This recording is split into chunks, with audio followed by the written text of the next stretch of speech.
Chaque année, des centaines de plateformes pétrolières offshore sont installées à travers le monde, pesant plusieurs fois le poids de la tour Eiffel. Mais vous êtes-vous déjà demandé ce qui soutient toute cette masse colossale lors du montage en plein océan déchaîné? Tout repose sur une seule pièce. Une unique microfissure invisible de 0,5 mm peut provoquer une catastrophe chiffrée en milliards d'euros. Suivez cette vidéo jusqu'au bout et vous découvrirez le secret ultime des métallurgistes. Comment, à partir d'acier en fusion à 2100 degrés, on forge des monstres géants capables de soulever 10 000 tonnes. Et quels détails critiques les fabricants de grues maritimes dissimulent pour éviter l'effondrement. Prêt pour une immersion totale? C'est parti!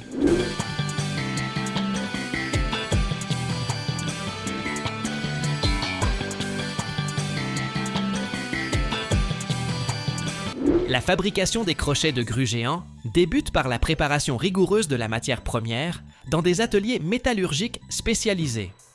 On y travaille un acier de construction de haute qualité dont la teneur en carbone ne dépasse pas 1%, tandis que les ajouts de chrome jusqu'à 2% et de molybdène jusqu'à 0,5% garantissent une résistance à la traction supérieure à 1000 mégapascales et une excellente ténacité au choc. Ces éléments ne sont pas choisis au hasard. Le chrome assure la résistance à la corrosion en milieu marin et le molybdène prévient la fragilité aux basses températures. La matière première arrive sous forme de briquettes ou de lingots de 20 tonnes, chargés dans de puissants fours à arc électrique d'une capacité de 200 tonnes. Ces installations ressemblent à d'immenses cuves de 10 mètres de hauteur, équipées d'électrodes en graphite de 600 mm de diamètre. Lors de l'injection d'un courant atteignant 100 000 A, un arc d'un demi-mètre se forme et fait fondre le métal jusqu'à 2100 degrés Celsius.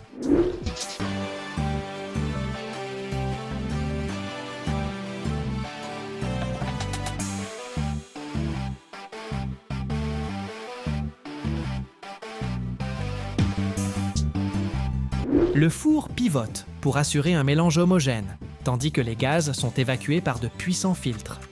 Le processus de refonte dure 4 à 5 heures, pendant lesquelles le métal est purifié des impuretés par évaporation sous vide et soufflage à l'argon.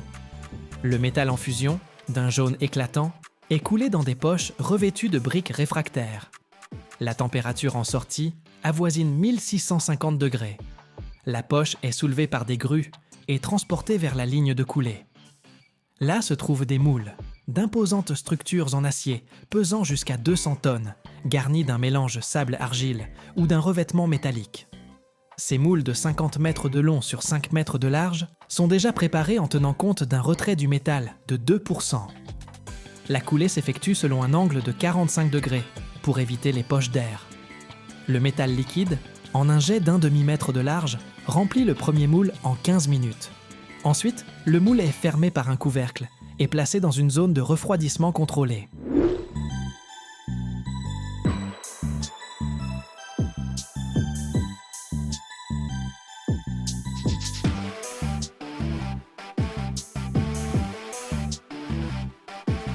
La croissance maximale s'effectue durant les 24 premières heures, jusqu'à 800 degrés, puis les 2 jours suivants jusqu'à 200 degrés, tandis que le refroidissement complet à température ambiante s'étale sur une semaine. Des capteurs surveillant les gradients de température à 10 cm de profondeur, pour éviter les contraintes thermiques susceptibles de provoquer des fissures. Durant le refroidissement, le métal cristallise en une structure austénitique brute qui sera ultérieurement optimisée par traitement thermique. Des ouvriers en combinaison de protection supervisent le processus à travers des panneaux vitrés, tandis que l'automatisation enregistre des milliers de paramètres. L'ébauche finale pèse entre 100 et 200 tonnes, mesure jusqu'à 12 mètres de long et jusqu'à 2 mètres de diamètre à la base. Elles sont extraites du moule par des grues d'une capacité de 300 tonnes et préparées pour l'étape suivante, le forgeage.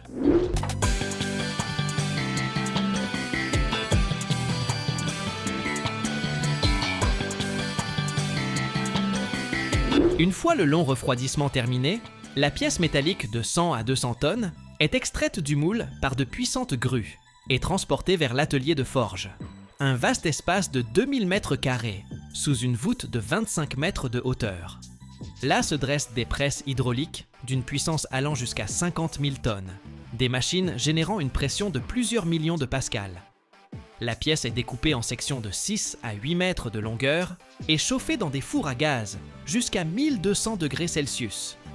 Le métal prend une couleur rouge vif et devient malléable. Des ouvriers en combinaison thermique, à l'aide de pinces magnétiques, placent la section sous la presse. Première étape, la déformation brute. La presse descend avec une force pouvant atteindre 10 000 tonnes, comprimant le métal de 20 à 30% en un seul cycle. Chaque impact dure quelques secondes, transformant progressivement les contours cylindriques en ébauches de crochets.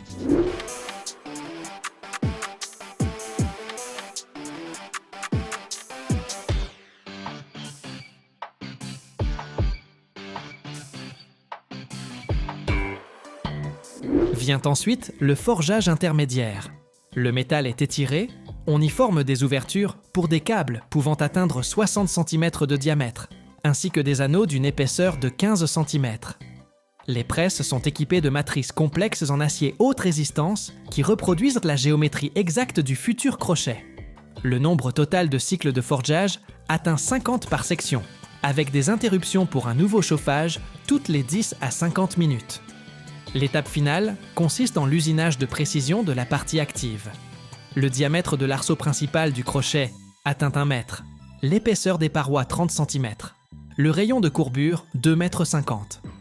Les matrices de la presse travaillent avec une précision d'1 mm, créant nervures de renfort et brides.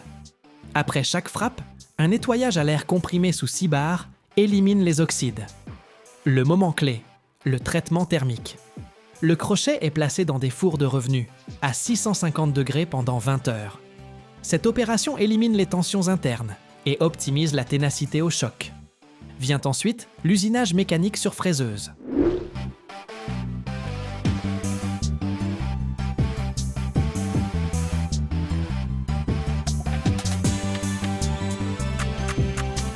Et maintenant, le plus fascinant, le contrôle par ultrasons. Chaque crochet est examiné pour détecter d'éventuelles fissures cachées.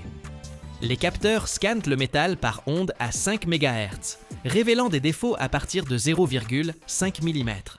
Si une seule microfissure est détectée, la pièce est rejetée. C'est la norme de sécurité pour les grues offshore, où un crochet supporte des charges allant jusqu'à 10 000 tonnes à 2 mètres de profondeur. Observez comment les opérateurs manœuvrent ces mastodontes. Tout autour, des grues de 200 tonnes de capacité déplacent les ébauches entre les ateliers.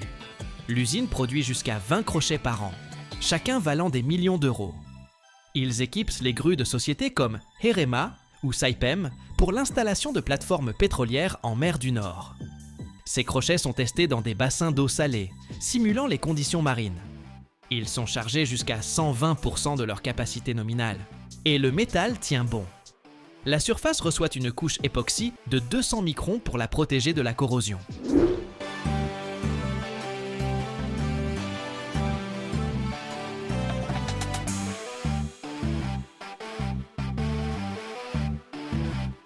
L'acier pour ces pièces provient de Scandinavie, où il est fondu dans des fours sous vide. La logistique est impressionnante. Les ébauches pèsent 100 tonnes chacune et sont acheminées par barge. L'usine emploie 200 spécialistes, des métallurgistes aux ingénieurs. Voici ce crochet en cours de finition. On le peint, on grave son numéro de série et on le prépare pour l'expédition. Il partira vers une plateforme où il soulèvera une section de 8000 tonnes. Si vous voyez comment cela se passe en mer, les vagues qui frappent, le vent qui siffle et le crochet qui tient tout. Et ma chaîne tient grâce à vos abonnements. Le parc mondial de grues offshore dépasse 4000 unités, dont environ 1200 sont des navires flottants capables de soulever plus de 5000 tonnes. Les crochets de grues pour de telles machines demeurent rares en raison du nombre limité d'usines spécialisées. En Europe, ce sont principalement des entreprises aux Pays-Bas, en Norvège et en Allemagne, où la capacité de production totale atteint quelques unités par an.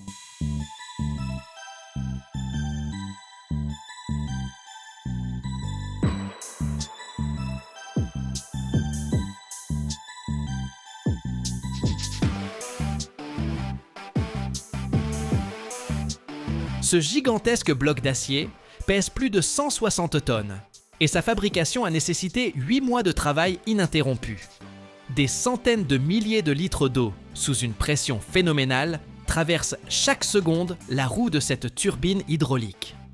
Sa réalisation est un parcours qui va du métal en fusion, coulé dans un moule, jusqu'à un fraisage d'orfèvre précis au millimètre près. Aujourd'hui, nous allons découvrir comment naissent ces géants qui éclairent des villes entières.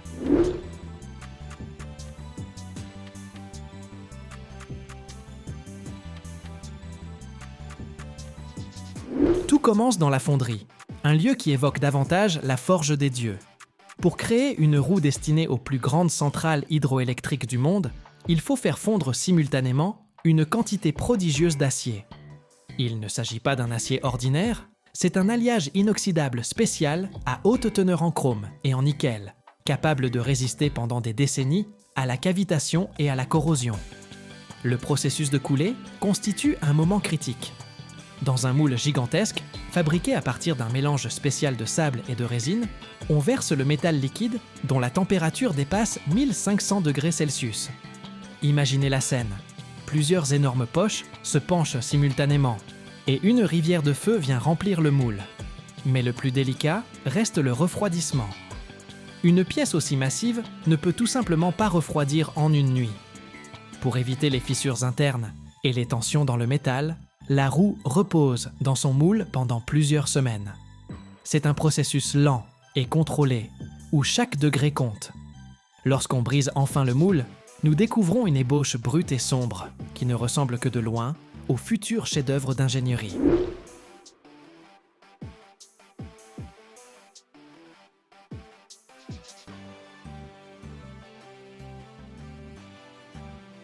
Ce bloc brut de 170 tonnes est maintenant transporté vers l'atelier d'usinage mécanique. Ici, l'attendent de gigantesques tours fraiseuses verticales. Imaginez une machine haute comme un immeuble de 3 étages, où la pièce tourne lentement, tandis que des outils de coupe surpuissants retirent centimètre par centimètre le métal superflu. À ce stade, la roue perd jusqu'à 30% de son poids initial. Ce sont des tonnes de copeaux d'acier qui tombent au sol. Mais la principale difficulté réside dans la forme des aubes. Une aube de turbine hydraulique présente une surface complexe à courbure variable, calculée par des supercalculateurs pour une hydrodynamique parfaite. Le fraisage d'une seule de ces aubes peut durer plusieurs semaines en continu. La précision ici est stupéfiante. Pour une pièce de 8 mètres de diamètre, l'écart ne peut excéder des fractions de millimètres. Si la forme est ne serait-ce que légèrement altérée, l'eau commencera à détruire le métal par cavitation. Des micro-explosions de bulles d'air capables de ronger l'acier comme du papier.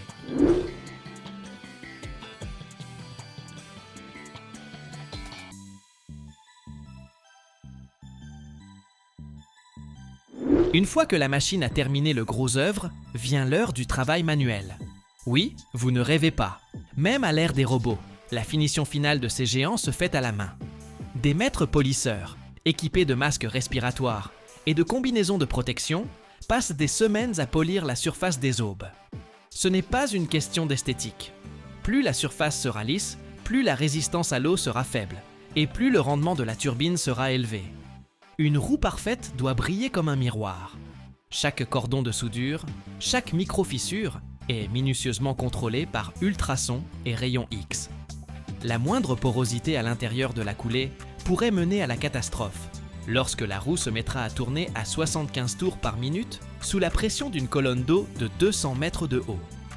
La dernière étape à l'usine, et sans doute la plus cruciale, c'est l'équilibrage. La roue pèse 150 tonnes. Si un côté est ne serait-ce qu'un kilogramme plus lourd que l'autre, la rotation générera des vibrations qui pulvériseront littéralement le barrage de béton.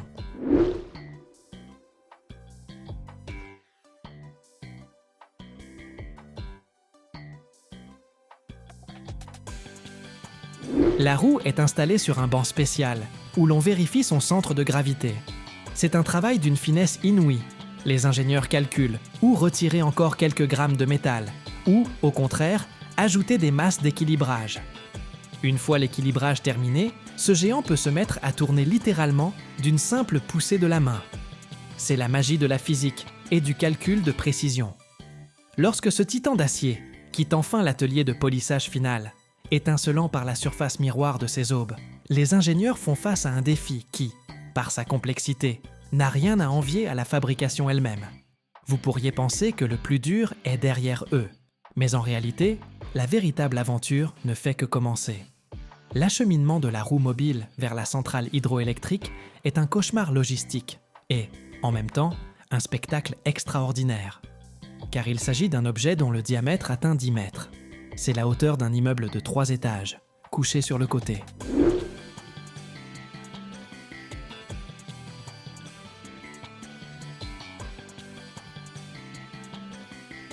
Aucun wagon ferroviaire standard ne peut accueillir une telle pièce. Aucun pont ordinaire sur une route ne possède un passage assez haut pour que ce géant puisse le franchir. Cet objet est si large qu'il occupe 3, voire 4 voies de circulation à la fois, rendant son transport sur les routes publiques pratiquement impossible sans une préparation logistique colossale. C'est pourquoi le chemin vers le cœur énergétique du pays commence généralement par la voie d'eau. D'immenses grues portuaires, capables de soulever des centaines de tonnes, déposent délicatement la roue sur le pont d'une barge spécialisée. C'est le moyen le plus sûr et le plus fiable pour acheminer de tels chargements. La barge progresse lentement sur les artères fluviales, franchissant écluses et grandes villes. Mais le fleuve ne peut conduire la pièce jusqu'au seuil de la salle des machines. À un certain point, sur un quai provisoire, le colosse d'acier doit regagner la terre ferme.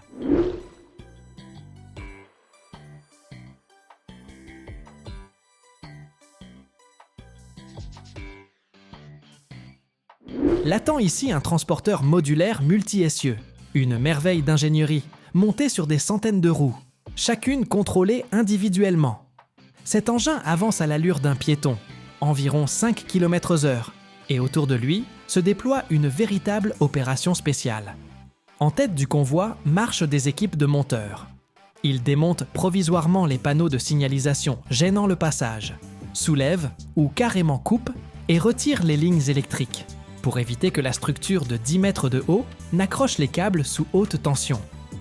Par endroits, il faut même élargir la chaussée ou renforcer les ponts avec des supports d'acier provisoires, car 160 tonnes de poids concentré peuvent tout simplement écraser l'asphalte ordinaire.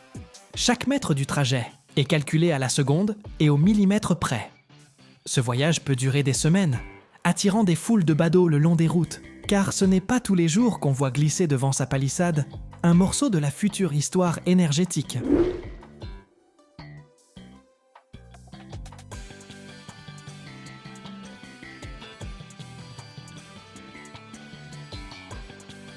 Et nous voici enfin ici, au cœur même de la centrale hydroélectrique.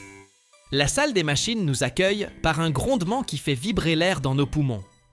Dans le sol de la salle béant de profonds puits de béton, ce sont les puits des futurs groupes turbo-alternateurs. Vos yeux et les miens comptent parmi les derniers à voir cette roue à la lumière du jour. À l'aide d'un puissant pont roulant, elle descend lentement dans les profondeurs obscures du puits. Là, au fond, elle sera raccordée à l'arbre massif du générateur. C'est un assemblage de haute précision, où la marge d'erreur ne peut excéder l'épaisseur d'un cheveu humain. Une fois le montage achevé et tous les vannes fermés, on laissera l'eau envahir le puits. Un torrent déchaîné, tombant d'une hauteur de plus de 200 mètres, s'abattra sur ces aubes que nous avons si soigneusement polies. Et moi, je peaufine le contenu en espérant vos abonnements enthousiastes.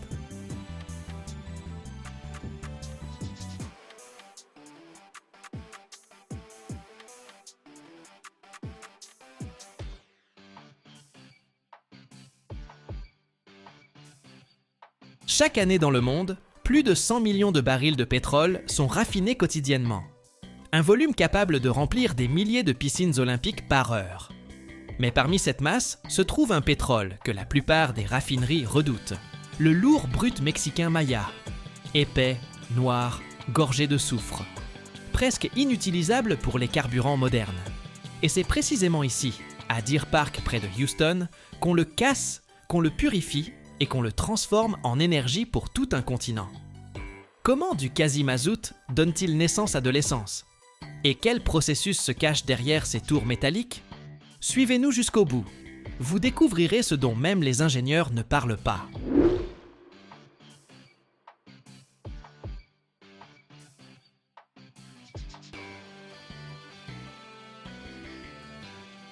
Aujourd'hui, nous voici sur l'un des sites industriels les plus puissants d'Amérique du Nord, la raffinerie Deer Park. Ce complexe géant de raffinage pétrolier, situé près de Houston, a longtemps fonctionné dans le cadre d'un partenariat entre Pemex et Shell. C'est ici qu'arrive l'un des pétroles les plus difficiles à raffiner au monde, le brut lourd mexicain Maya Crude. Noir, épais, visqueux, semblable à du mazout chauffé, il paraît presque inutilisable pour produire de l'essence. Pourtant, c'est ici même qu'on apprend à le rééduquer. De loin, la raffinerie ressemble à une ville de métal. Des dizaines de tours, de tuyaux, de réservoirs et de plateformes s'étendent sur des centaines de mètres dans toutes les directions. Les colonnes de distillation les plus hautes atteignent environ 60 mètres, soit l'équivalent d'un immeuble de 20 étages, rempli non d'appartements, mais de pétrole en ébullition. Tout autour règne le bruit incessant des pompes, la vapeur, l'odeur des hydrocarbures et la lueur des torchères où l'on brûle les gaz excédentaires.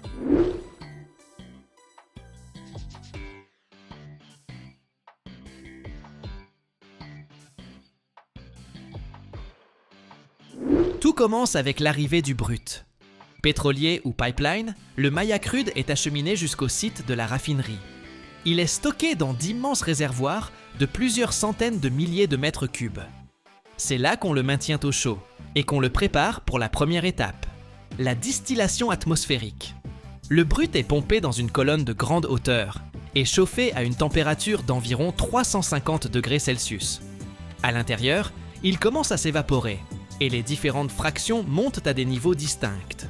Les gaz légers et les composants de l'essence s'élèvent vers le haut. Les plus lourds restent en bas. C'est une séparation de base, mais pour un brut mexicain aussi lourd, ce n'est que le début du processus. Le problème principal du Maya Crude, ce sont ses molécules. Elles sont longues, lourdes, complexes, riches en carbone et en soufre. Sous cette forme, elles brûlent mal et ne conviennent pas aux carburants modernes. D'où l'étape suivante, le craquage catalytique.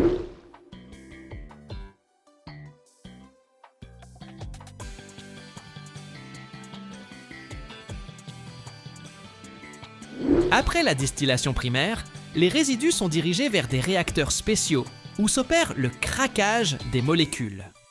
La température y atteint 500 degrés et la pression des dizaines de bars. À l'intérieur circule un catalyseur pulvérulent, semblable à du sable fin.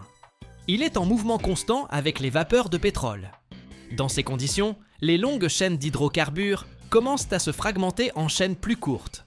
Ce qui était un fioul lourd se transforme progressivement en composants d'essence, de gazole et de carburant aviation. Le processus est continu.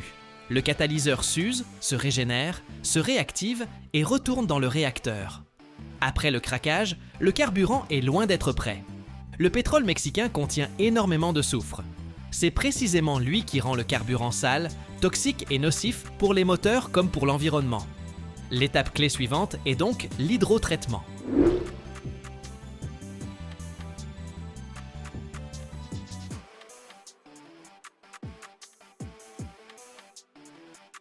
Les flux de produits pétroliers sont dirigés vers de hauts réacteurs verticaux, où ils sont mélangés à de l'hydrogène pur.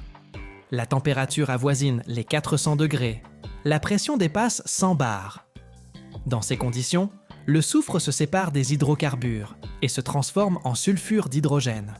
Celui-ci est capté, purifié, puis transformé en soufre technique. Ces réacteurs ressemblent à de gigantesques colonnes d'acier, hautes comme un immeuble de plusieurs étages.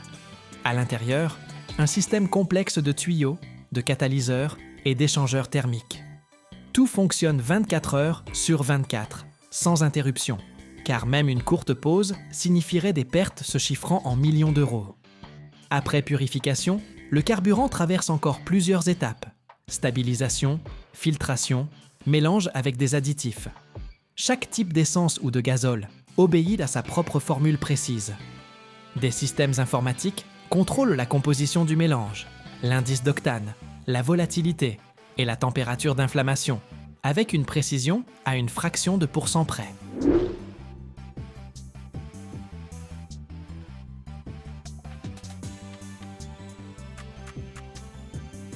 C'est là que s'opère la métamorphose essentielle. Ce qui entre dans la raffinerie sous forme de liquide noir, visqueux et lourd, en ressort transparent, clair et volatile. Il s'enflamme facilement, brûle de façon homogène et répond aux normes environnementales européennes et américaines. Chaque jour, des centaines de milliers de barils de pétrole transitent par ce complexe. Cela représente des millions de litres de carburant qui partent ensuite par pipeline, train et camions-citernes à travers tout le continent. Chaque litre est le fruit de dizaines de réactions chimiques, de centaines de pompes et de milliers de capteurs. Le plus fascinant dans cette histoire, c'est le contraste. À l'entrée, la raffinerie reçoit un produit qui ressemble à un problème. Épais, lourd, saturé d'impuretés. À la sortie, apparaît une ressource sans laquelle le monde moderne ne pourrait fonctionner. Autoroutes, lignes aériennes, logistique, villes.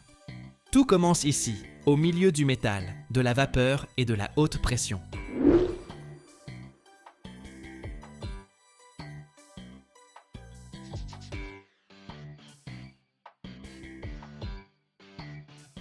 C'est précisément pourquoi Deer Park n'est pas une simple usine. C'est une immense fabrique de transformation, où l'ingénierie, la chimie et la rigueur modifient chaque jour les propriétés de la matière. Et chaque fois que vous faites le plein, quelque part au Texas, cette chaîne complexe a déjà œuvré pour transformer du pétrole brut mexicain en carburant léger, qui propulse votre avancée. Et pour faire avancer ma propre chaîne, j'ai besoin de votre abonnement. Le réseau mondial des raffineries pétrolières constitue l'un des plus vastes réseaux industriels de la planète. Au début des années 2020, plus de 700 grandes raffineries sont en activité dans le monde, avec une capacité cumulée dépassant 100 millions de barils par jour, soit environ 15 millions de tonnes de pétrole brut quotidiennement. Près de 20% de l'ensemble du raffinage revient aux États-Unis, qui demeure le premier centre mondial de raffinage pétrolier.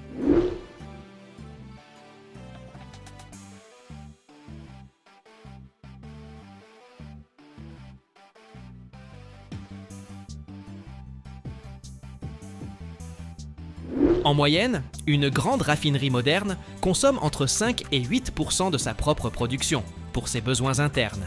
Fonctionnement des pompes, des compresseurs et des fours. Une telle installation peut utiliser une quantité d'électricité équivalente à celle d'une ville de plus de 100 000 habitants.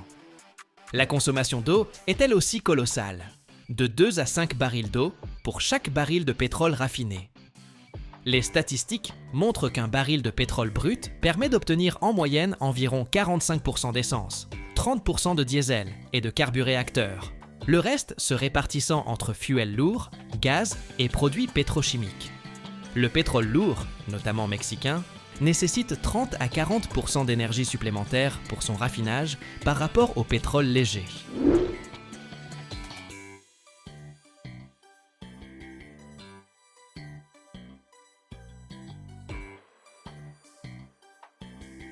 Selon les organisations énergétiques internationales, les pays de l'OPEP exportent chaque année plus de 2 milliards de barils de pétrole brut destinés au raffinage dans des installations étrangères.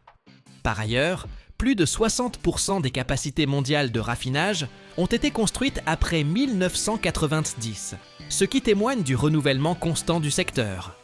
Sur le plan financier, une grande raffinerie coûte en moyenne entre 5 et 10 milliards d'euros, avec un délai d'amortissement qui atteint 15 à 20 ans.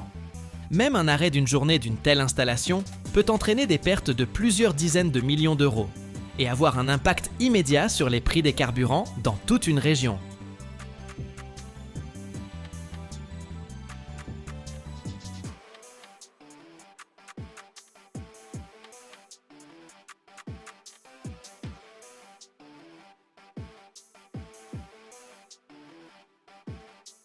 La pierre que nous tenons entre nos mains, fragment modeste de roche marqué de veines vertes ou bleues caractéristiques, recèle en vérité le potentiel de milliers de kilomètres de câbles qui irriguent nos métropoles modernes.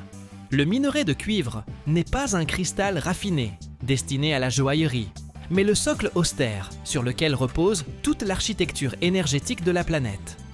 Le parcours qui mène de cette roche dure, arrachée aux profondeurs de l'écorce terrestre, jusqu'au fin circuit imprimé du chargeur de votre smartphone, constitue l'un des processus les plus exigeants et les plus monumentaux de l'industrie contemporaine. On qualifie le cuivre de métal d'avenir, non pas en raison de sa rareté, mais de son caractère irremplaçable dans un monde qui délaisse rapidement les combustibles fossiles au profit de l'électricité.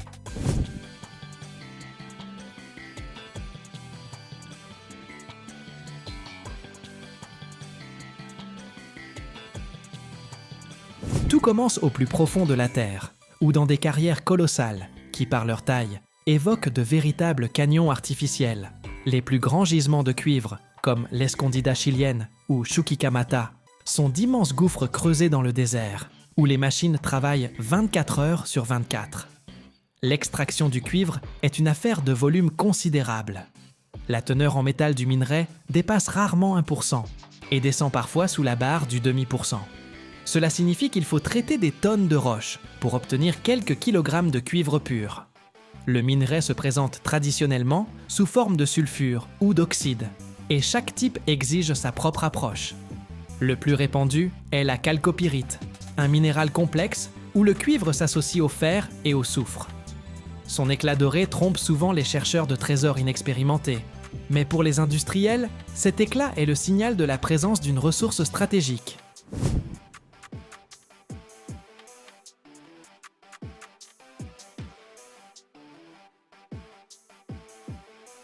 L'ampleur de l'extraction défie l'imagination. Lorsque vous vous tenez au bord d'une carrière centrale, les camions-bennes géants d'une capacité de 300 tonnes semblent de simples insectes rampant sur des routes en spirale qui s'enfoncent à plusieurs mètres de profondeur. Mais le véritable travail commence après que les explosifs ont fragmenté la couche monolithique. Le minerai extrait est acheminé vers les usines d'enrichissement, où la roche est transformée en poussière. Dans d'immenses broyeurs, des billes d'acier réduisent la roche dure en une poudre fine, comme de la farine. Vient ensuite l'étape de la flottation, un procédé chimique où le minerai broyé est mélangé à de l'eau et à des réactifs spécifiques. Des bulles d'air captent les particules du minéral moyen et les transportent à la surface sous forme d'une mousse épaisse, laissant la gangue stérile au fond. Le concentré, qui contient désormais environ 30% de ce métal, n'est qu'un maillon intermédiaire.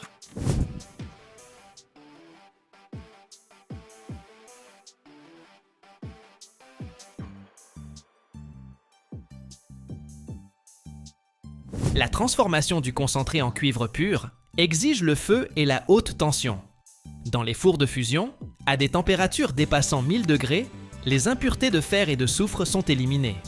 La matte obtenue subit une purification supplémentaire, jusqu'à ce qu'il ne reste qu'un milieu noir. Toutefois, ce métal ne convient pas à la transmission d'énergie. Pour les besoins électrotechniques, le cuivre doit être presque parfaitement pur, de l'ordre de 99,99%. Cela s'obtient par raffinage électrolytique. De grandes plaques de cuivre sont immergées dans un bain d'acide, où, sous l'action du courant électrique, les ions métalliques migrent d'une électrode à l'autre, laissant tous les éléments étrangers dans le dépôt. Ce dépôt, d'ailleurs, contient souvent de l'or et de l'argent, ce qui rend l'extraction du cuivre plus rentable.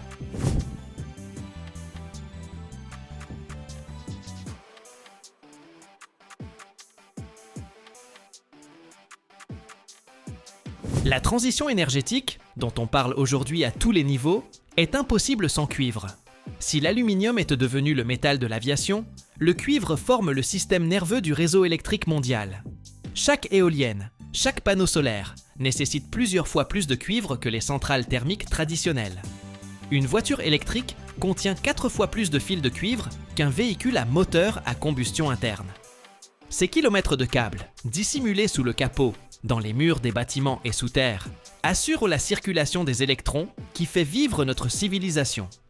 Le cuivre possède une conductivité électrique unique, dépassée seulement par l'argent. Mais grâce à sa disponibilité relative, il est devenu le matériau incontournable pour transporter l'énergie sur de longues distances sans perte significative.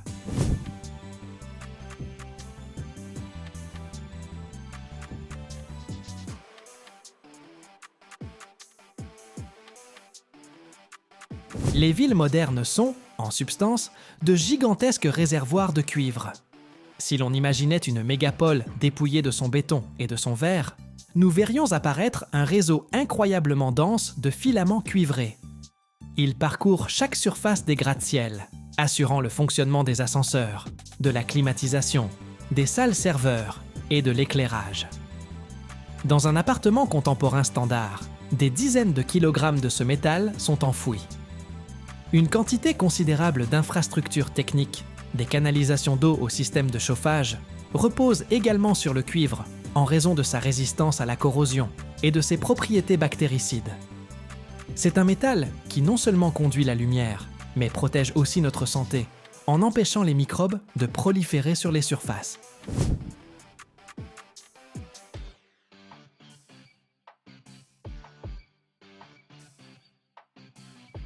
Mais le minerai de cuivre est une ressource épuisable. Les gisements où le métal affleure près de la surface s'amenuisent progressivement. Cela contraint les compagnies à creuser toujours plus profond, à construire des mines à plusieurs kilomètres sous terre, où la température de la roche dépasse 50 degrés et où la ventilation et la sécurité exigent des moyens colossaux. Les défis technologiques croissent au rythme de la demande. Le monde se trouve face à un dilemme. Nous avons besoin de toujours plus de matière pour alimenter les énergies vertes, mais son extraction devient de plus en plus complexe et gourmande en ressources. C'est là que naît le concept de recyclage. Le cuivre peut être refondu à l'infini sans perdre ses qualités. Vieux câbles, transformateurs démantelés, appareils électroniques mis au rebut constituent un minerai urbain, dont la valeur égale celle des gisements andins.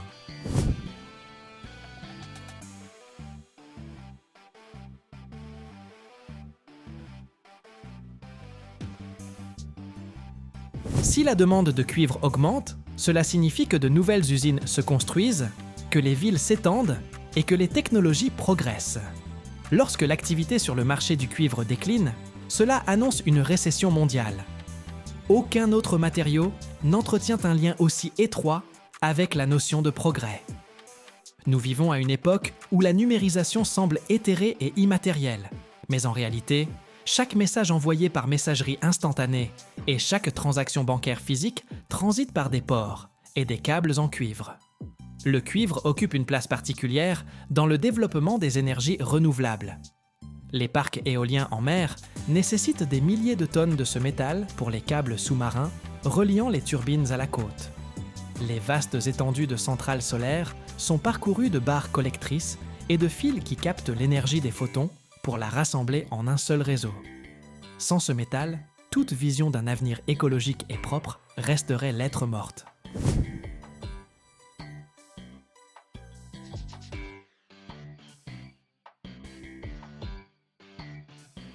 Nous ne remarquons pas souvent l'ampleur de l'intervention humaine dans la nature pour obtenir cette ressource. La réhabilitation des terres, après l'extraction du cuivre, constitue un processus complexe qui implique le traitement des eaux usées contre les acides et les métaux lourds.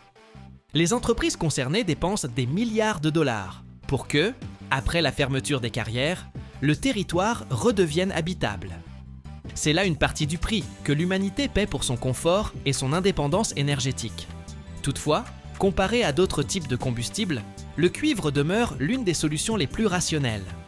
Il ne se disperse pas dans l'atmosphère, mais s'accumule dans les infrastructures, formant un capital durable pour notre civilisation.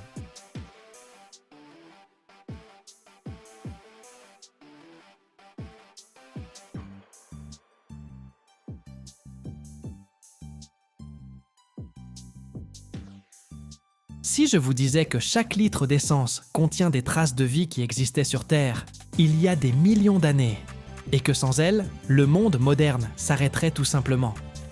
Chaque année, l'humanité brûle l'énergie née de plantes préhistoriques, de plancton et de créatures disparues bien avant l'apparition de l'homme. Pourtant, presque personne ne sait comment ce mélange noir et boueux, extrait à des kilomètres de profondeur, se transforme en liquide transparent, capable de faire tourner des milliards de moteurs. À l'intérieur des raffineries se déroulent des processus qui ressemblent à un chaos maîtrisé, des températures infernales, des pressions qui déchirent le métal et des molécules qu'on brise puis réassemble. Et si vous restez avec nous jusqu'au bout, vous découvrirez quelle étape de la fabrication de l'essence détermine réellement si votre voiture démarrera ou non.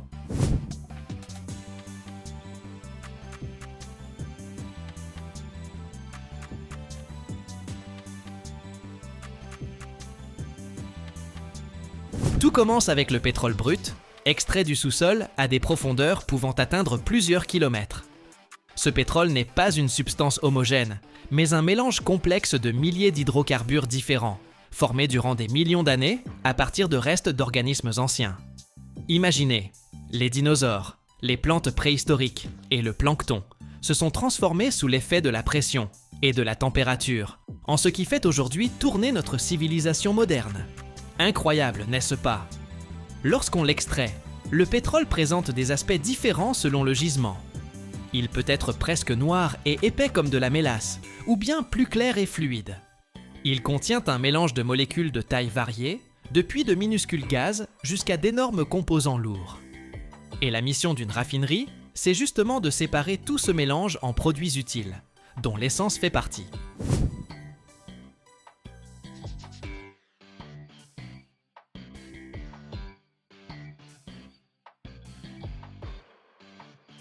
La première et la plus importante étape s'appelle la distillation fractionnée. Le pétrole est pompé dans une immense tour verticale qui peut atteindre la hauteur d'un immeuble de 15 étages. Cette tour s'appelle colonne de rectification et elle fonctionne selon un principe simple. Différentes substances bouillent à différentes températures. D'abord, le pétrole est chauffé à environ 400 degrés Celsius dans un four spécialisé. À cette température, la plupart des composants du pétrole se transforment en vapeur. Ce mélange de vapeur brûlante est introduit dans la partie inférieure de la colonne de rectification.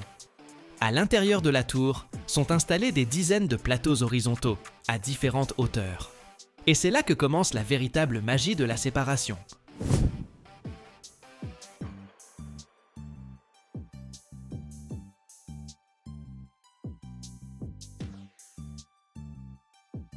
Lorsque la vapeur chaude s'élève dans la colonne, elle se refroidit progressivement. À chaque niveau, la température est légèrement plus basse que celle du précédent. Les molécules lourdes, dont les points d'ébullition sont élevés, se condensent les premières, en bas de la colonne, là où il fait encore très chaud. Les molécules plus légères continuent de monter jusqu'à atteindre le niveau correspondant à leur température de condensation. Elles s'y transforment alors en liquide et sont recueillies sur les plateaux appropriés. Les gaz les plus légers, comme le propane et le butane, traversent toute la tour et sortent par le sommet à des températures voisines de 30 degrés. Un peu plus bas, entre 65 et 200 degrés, on récupère la fraction essence. Ce sont ces molécules qui nous intéressent. Plus bas encore, à des températures inférieures, on obtient le kérosène et le gazole. Et tout en bas reste le fioul lourd destiné aux navires, ainsi que la matière première pour l'asphalte.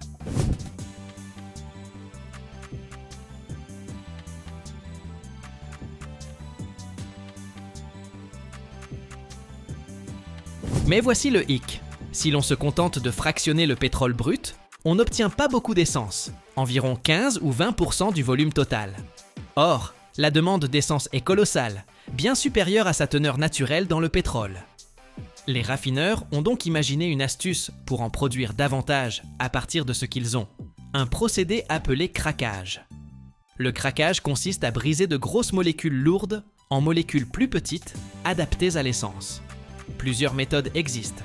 Le craquage thermique chauffe simplement le pétrole lourd à des températures extrêmes d'environ 500 degrés sous haute pression. Dans ces conditions, les longues chaînes d'atomes de carbone se fragmentent littéralement en morceaux plus courts.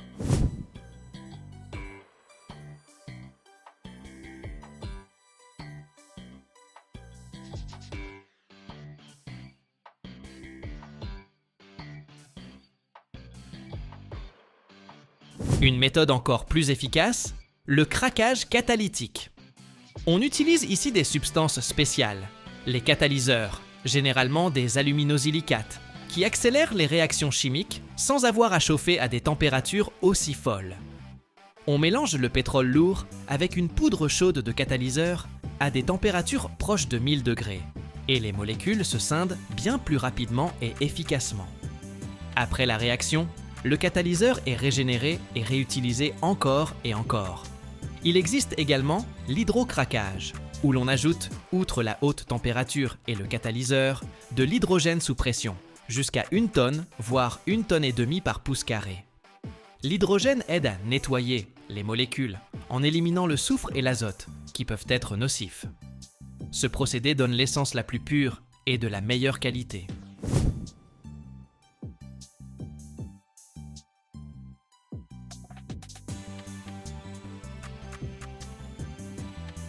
Mais même après toutes ces transformations, l'essence n'est pas encore prête à rejoindre votre réservoir.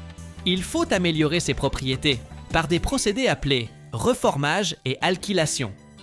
Le reformage modifie la structure des molécules d'essence, augmentant son indice d'octane, l'indicateur de la résistance du carburant à la détonation dans le moteur. Une essence à faible indice d'octane peut s'auto-enflammer dans les cylindres du moteur, de manière intempestive, provoquant un cliquetis susceptible d'endommager le bloc moteur. Lors du reformage, les molécules d'essence traversent une série de réacteurs équipés de catalyseurs au platine à une température avoisinant les 500 degrés. Là, les chaînes droites d'atomes se réorganisent en structures ramifiées et en molécules cycliques, qui présentent un indice d'octane plus élevé. Autrefois, on ajoutait du plomb pour augmenter l'octane, mais on a découvert qu'il était toxique et polluait l'environnement, si bien qu'on y a renoncé dès les années 1990. L'alkylation est un procédé qui permet de combiner de petites molécules en molécules plus grandes, parfaitement adaptées à l'essence. On prend des gaz légers issus du craquage, que l'on fait réagir en présence d'acides puissants pour obtenir des molécules de la taille idéale à indice d'octane élevé. C'est un procédé coûteux, mais qui fournit les composants des essences premium. Après toutes ces transformations, différents flux d'essence sont mélangés dans des proportions précises pour obtenir le produit final aux caractéristiques recherchées. On ajoute encore au mélange toute une série d'additifs, des substances qui améliorent diverses propriétés. Les détergents nettoient le moteur des dépôts. Les antioxydants empêchent l'essence de se dégrader pendant le stockage. Les inhibiteurs de corrosion protègent le système d'alimentation de la rouille. On ajoute des colorants pour pouvoir distinguer visuellement les différents types d'essence.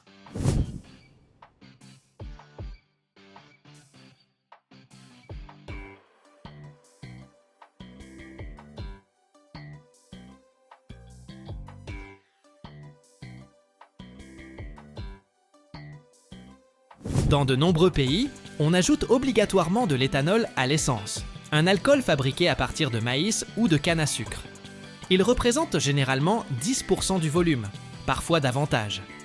L'éthanol augmente l'indice d'octane et est considéré comme plus écologique, car il provient de sources renouvelables.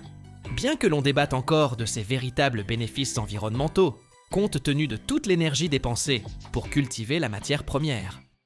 Il est intéressant de noter qu'à partir d'un baril de pétrole brut de 160 litres, on obtient environ 20 litres d'essence, auxquels s'ajoutent le diesel, le kérosène, les lubrifiants et d'autres produits. Rien ne se perd, même les gaz produits au cours du processus sont brûlés pour chauffer la raffinerie elle-même ou transformés en d'autres substances utiles.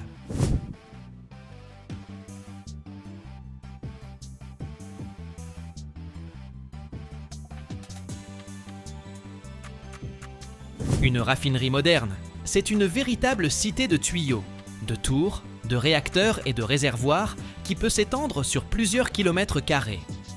L'ensemble du complexe est piloté par ordinateur, surveillant simultanément des milliers de paramètres: température, pression, débit des flux, composition des produits. Une erreur de réglage peut coûter des millions de dollars, voire provoquer un accident. Les normes environnementales se durcissent sans cesse. Aussi, les raffineries se modernisent-elles en permanence, installant de nouveaux équipements de traitement des émissions et réduisant leur consommation d'énergie.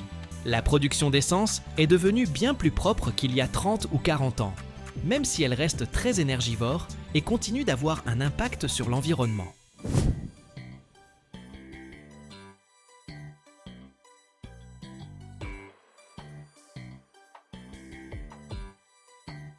Tout ce système complexe existe pour une seule raison: vous permettre de vous arrêter à une station-service, d'insérer le pistolet dans votre réservoir et de faire le plein en quelques minutes.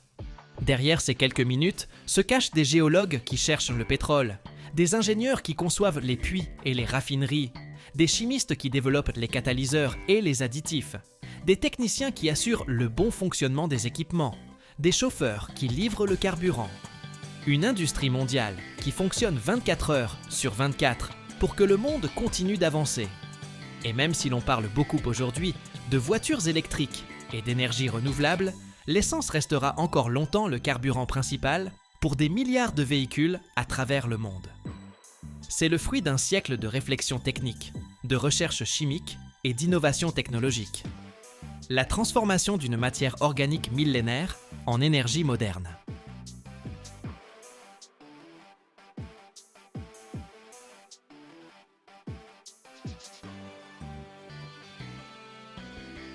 Qu'est-ce qui peut écraser du métal comme s'il s'agissait de pâtes à modeler tièdes? Une machine dont la force dépasse le poids de villes entières. Sa pression équivaut à une armée d'éléphants d'acier, empilés les uns sur les autres. Mais la vraie question est ailleurs. Pourquoi l'humanité a-t-elle créé un tel monstre capable de défier les lois de la physique? Le secret de cette presse est enfoui plus profondément encore que ses fondations, qui s'enfoncent dans le sol sur des dizaines de mètres. Et si vous regardez jusqu'au bout, vous découvrirez un fait qui bouleversera votre vision de l'industrie aéronautique et spatiale.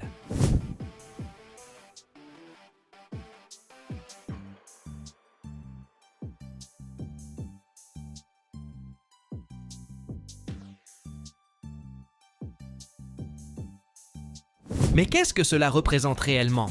80 000 tonnes. Pour vous donner une idée, c'est l'équivalent du poids de 80 000 voitures de tourisme compressées en un seul point, ou de la pression qu'exercerait une armée entière d'éléphants gigantesques se tenant les uns sur les autres. Ce colosse d'acier, mis en service en 2013, est la presse de forgeage la plus puissante au monde, surpassant toutes les réalisations antérieures. C'est un véritable géant qui atteint la hauteur d'un immeuble de 10 étages. Sa base s'enfonce profondément dans le sol, tandis que sa partie supérieure s'élance vers le ciel, tel un gratte-ciel industriel. On dirait une machine tout droit sortie d'un film de science-fiction. Et pourtant, elle est absolument réelle et accomplit chaque jour son travail extraordinaire. Cette presse est conçue pour l'estampage de pièces exceptionnellement volumineuses et complexes, essentielles au secteur de l'aéronautique, de l'aérospatiale et de l'énergie. Il peut s'agir d'immenses panneaux pour des fuselages de fusées, d'éléments massifs d'ailes ou de fuselages d'avions, de composants de turbines pour centrales électriques, ou encore d'équipements pour réacteurs.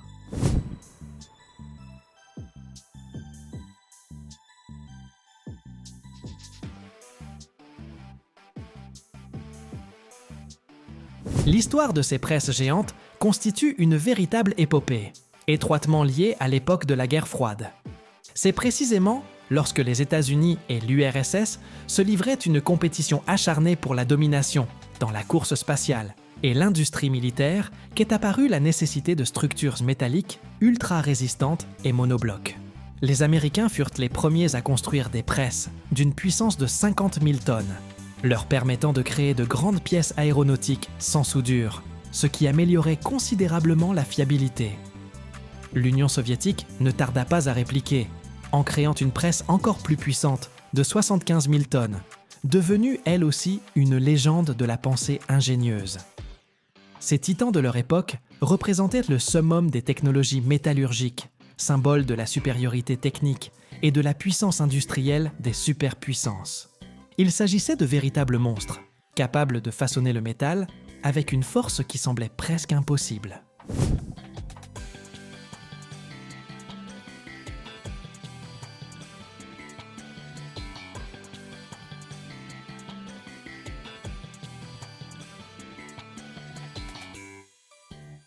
Mais la presse chinoise moderne a battu tous ses records, surpassant même le géant soviétique. Elle est capable d'écraser le métal, avec une force littéralement surhumaine. Sous cette presse, des ébauches métalliques chauffées à blanc, dont la masse peut atteindre des centaines de tonnes, c'est comme plusieurs dizaines de camions compressés en un seul morceau de métal, s'aplatissent comme de la pâte à modeler molle.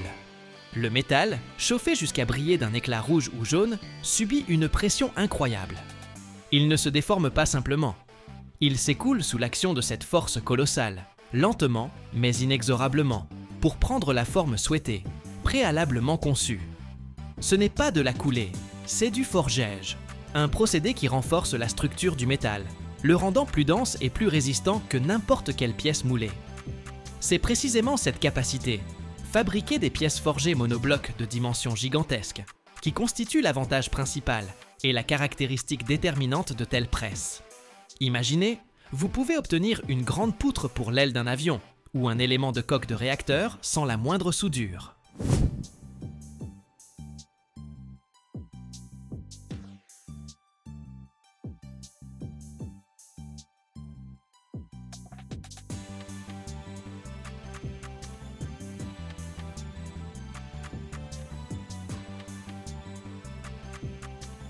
Les soudures, aussi qualitatives soient-elles, représentent toujours des points de faiblesse potentiels dans les structures métalliques. Elles peuvent constituer des zones de concentration de contraintes, de fissures ou de corrosion. Dans les composants d'importance critique, où le prix de l'erreur peut être catastrophique, par exemple dans un avion à 10 000 mètres d'altitude ou dans une fusée spatiale, l'absence de soudure n'est pas simplement souhaitable, elle est absolument indispensable. Les pièces forgées monoblocs, formées sous une telle pression, possèdent une résistance inégalée, une structure homogène et une fiabilité maximale. Elles constituent le fondement pour la construction d'avions supersoniques, de fusées ultra-puissantes, de vaisseaux spatiaux et de réacteurs nucléaires sûrs. Pour installer une presse d'une telle puissance, il a fallu construire non pas simplement des fondations, mais un véritable iceberg souterrain. La structure principale de la presse est enfouie profondément dans le sol, car les forces colossales qui s'exercent durant le forgeage génèrent des vibrations incroyables qu'il faut absorber. C'est comme bâtir les fondations d'un gratte-ciel, mais dans l'ordre inverse, en s'enfonçant dans les entrailles de la Terre sur des dizaines de mètres.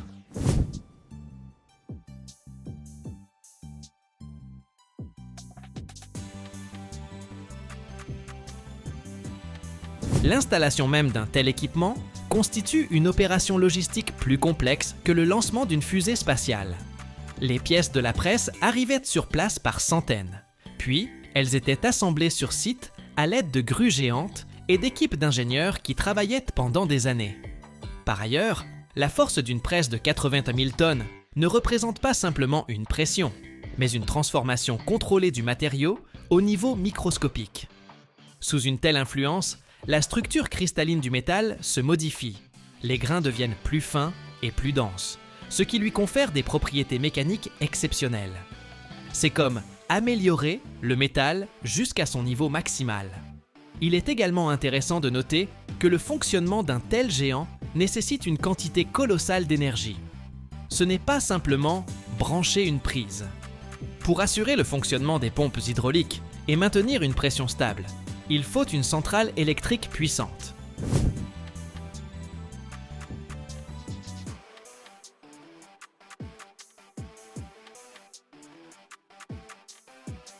Les systèmes de refroidissement, qui évacuent la chaleur du fluide hydraulique, sont tout aussi essentiels, car sous de telles charges, l'huile peut monter considérablement en température. Il s'agit d'un véritable écosystème d'ingénierie, où chaque élément joue un rôle crucial dans le fonctionnement de l'ensemble du système. Comme nous l'avons évoqué précédemment, plutôt que de souder de nombreuses petites plaques métalliques, la presse permet de créer une part importante de l'enveloppe à partir d'un seul bloc de métal. Cela rend la structure plus légère, plus résistante et davantage capable de supporter la fatigue des matériaux. Bien que la presse ne façonne pas les petites aubes de turbines, elle peut former de grands éléments de carter de turboréacteurs, capables de résister à des pressions et températures élevées.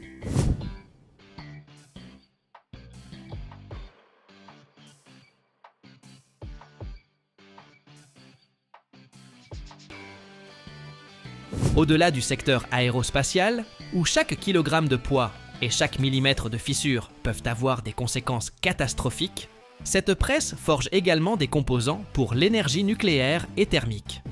Il peut s'agir de couvercles et d'enceintes ultra résistants pour les réacteurs, d'éléments de turbine, de générateurs et d'autres équipements fonctionnant sous pression extrême, à haute température et en milieu radioactif. Ici, l'intégrité et l'absence de défauts ne sont pas simplement une question d'efficacité, mais une question de sécurité pour des régions entières. On y fabrique également des arbres et des rotors pour les grands navires et les machines industrielles. Les installations de turbines géantes sur les navires de haute mer ou dans le secteur énergétique nécessitent des arbres ultra résistants, capables de supporter d'énormes couples de rotation et des charges de torsion colossales. Les pièces forgées produites sous une telle presse sont parfaitement adaptées à ces usages.